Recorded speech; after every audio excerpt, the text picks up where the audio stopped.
வெண்பருத்தி நூலெடுத்து வாய் வெடிச்ச பூவெடுத்து நான் அணிஞ்சிட தொடுத்து வச்ச நடினமான மாலை இது.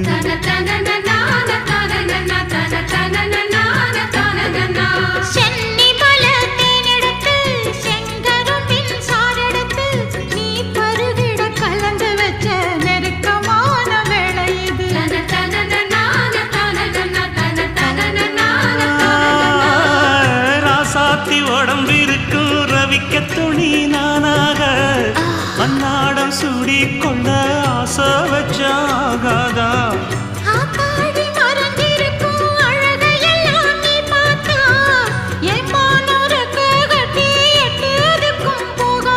அடிச்சீனி சக்கரையே எட்டி நீயும் நிக்கிறியே நான் ஏங்கி ஏங்கி பார்க்கிறப்போ ராமி